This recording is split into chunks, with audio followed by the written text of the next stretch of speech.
तो कहाँ जाऊं? पूर्णिमा झल्लाई, जब से आए हो परेशान दिख रही हो। इंद्र से कुछ कहा सुनी तो नहीं हो गई? माँ ने पूछा। हाँ हाँ, मैं ही बुरी हूँ, झगड़ालू हूँ। पूर्णिमा रुआंसी हो गई। माँ ने करीब आकर स्नेह से उसके सिर पर हाथ फेरा तो वह शांत हो गई। पूर्णिमा को मायके में रहते 15 दिन हो गए।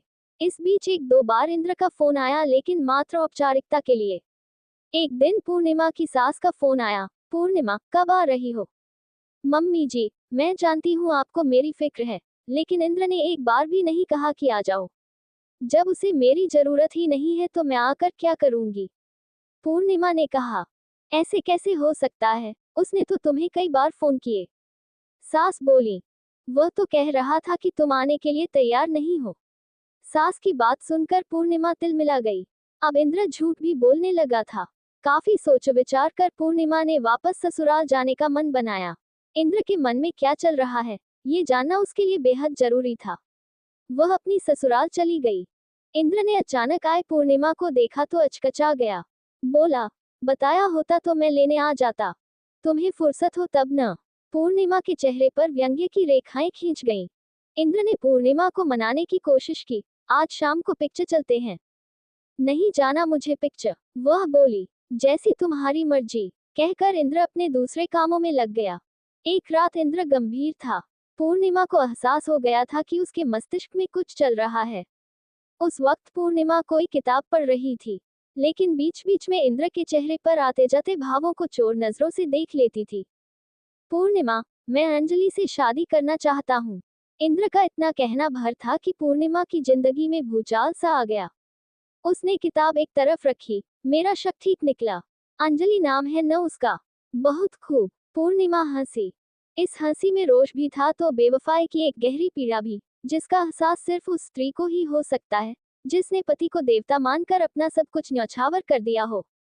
तुम ऐसा सोच भी कैसे सकते हो? अभी मैं जिंदा हूँ, वह बोली।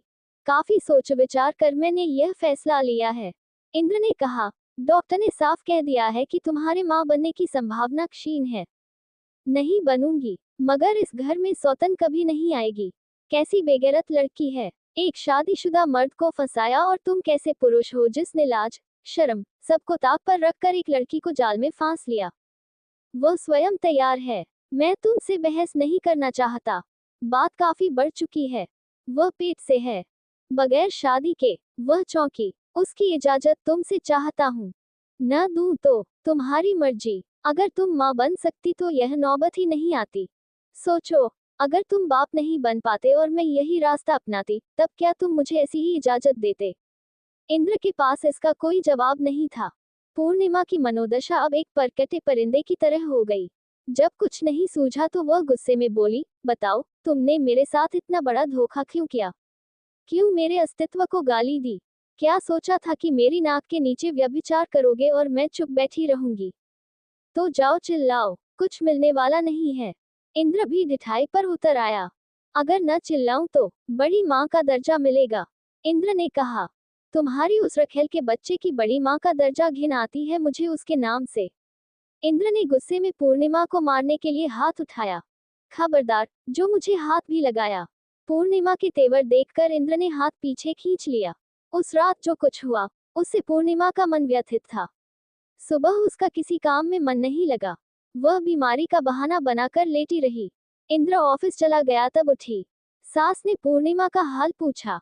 डाइनिंग कुर्सी पर बैठी पूर्णिमा बोली, मां जी, इंद्र दूसरी शादी करना चाहता है। क्या आप इसके लिए तैयार हैं? कुछ पल सोचकर वह बोली, यह इंद्र का निजी मामला है, इसमें मैं कुछ नहीं कर सकती। इसका मतलब इंद्र के इस फैसले पर आपको कोई आपत्ति नहीं है? पूर्णिमा ने पूछा। देखो पूर्णिमा, हर आदमी बाप बनना चाहता है। उसने भरसक प्रयास किया। जब डॉक्टरों ने तुम्हारे बारे में साफ साफ कह दिया, तो वह जो कर रहा है उसमें मैं कुछ भी नहीं कर सकती। ऐसे कैसे हो सकता है कि एक छत के नीचे मेरी सौत रहे? ये तुम्हें सोचना होगा। रही मान सम्मान की बात, तो मैं जब तक रहूंगी तुम्हें कोई तकलीफ नहीं होगी। न रही तब, पूर्णिमा ने कहा तो सास ने कोई जवाब नहीं दिया। इंद्र ऑफिस से देर से आया। आने के बाद कपड़े उतार कर बिना खाए पिए बिस्तर पर पड़ गया। पूर्णिमा सोच रही थी कि किस हक से इंद्र से मनुहार करे, पर मन नहीं माना। खाना लगा दूं? मैं खाकर आया हूँ। सुनते ही पूर्णिमा का पारा चढ़ गया, क्योंकि वह जानती थी कि खाना किसके साथ खाया होगा। गुस्से में पूर्णिमा भी बिना खाए पिए अलग बिस्तर लगाकर सोने चली गई। नींद आने का सवाल ही नहीं था। बार बार मन एक ही बात पर आ टिकता। इंद्र के बारे में उसने जैसा सोचा था, वह उससे अलग निकला। उसे सपने में भी भान नहीं था कि वह ऐसा कदम भी उठा सकता है।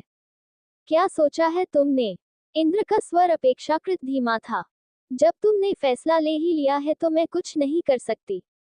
पर इतना जरूर बता दो कि मेरी इस घर में क्या स्थिति होगी। स्वामिनी या नौकरानी? अर्धांगिनी तो अब कोई और कहलाएगी। पूर्णिमा भरे मन से बोली। तुम्हारा दर्जा बरकरार रहेगा। इंद्र का चेहरा खिल गया। रात का बंटवारा कैसे करोगे? पूर्णिमा के इस अप्रत्याशित सवाल पर वह सकपका गया। जब कुछ नहीं सूझा तो उल्टे उसी पर थोप दिया। पूर्णिमा गुस्से में बोली, अंजलि से प्यार मुझसे राय लेकर किया था। इंद्र पूर्णिमा के कथन पर झल्ला गया। पुराने पन्ने पलटने से कोई फायदा नहीं। पूर्णिमा ने ये खबर अपने मायके पहुंचा दी। उसके मम्मी पापा भाई बहन सभी रोष से भर गए। पापा तल्ख स्वर में बोले, पूर्णिमा तुम यहीं चली आओ। कोई जरूरत नहीं है उसके पास रहने की। वहां आकर क्या मिलेगा? एक नीरस स्वभाव जिंदगी। सबका अपना अपना लक्ष्य रहेगा। वही मेरे लिए एक बांझ स्त्री का अभिशप्त जीवन। बहुत होगा किसी स्कूल में नौकरी कर लूंगी। क्या इससे मेरा दुख कम हो जाएगा? कहते कहते पूर्णिमा की आंखों में आंसू भर आए। मैं तुम्हारी दूसरी शादी करवा दूंगा, पापा बोले। कोई जरूरत नहीं है, वहां भी दूसरे के बच्चे पालने होंगे। इससे अच्छा सौतन के ही खिलाऊं। मैं उसे जेल भिजवा दूंगा। पिता ने कहा, उससे मिलेगा क्या? बेहतर है कि समय का इंतजार करूं। हो सकता है मेरी गोद भर जाए। पूर्णिमा ने आशा नहीं छोड़ी थी। अंततः इंद्र से अपनी मर्जी से अंजलि के साथ शादी कर ली। उसकी पत्नी बनकर वह घर में आ गई। ऑफिस से आकर इंद्र सबसे पहले पूर्णिमा के कमरे में आता था। पर जल्द ही उसे पूर्णिमा से ऊब होने लगी थी। अंजलि की खुशबू वह पूर्णिमा के कमरे तक महसूस करता, फिर तेजी से चलकर उसके पास जाता। अंजलि उसी के इंतजार में सज धज कर तैयार बैठी रहती। गोरी चिट्टी अंजलि जब होठों पर लिपस्टिक लगाती तो उसके होंठ गुलाब की पंखुड़ियां जैसे लगते थे। एक हफ्ते बाद पहली बार इंद्र रात बिताने पूर्णिमा के पास आया।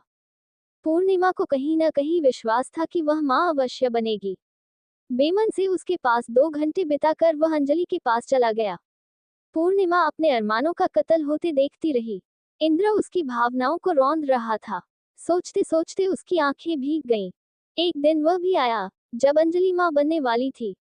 इंद्र काफी परेशान था। पूर्णिमा से बोला, हो सके तो अस्पताल में तुम रह जाओ। पता नहीं किस चीज की जरूरत हो। ये सुनकर पूर्णिमा का दिल भर आया।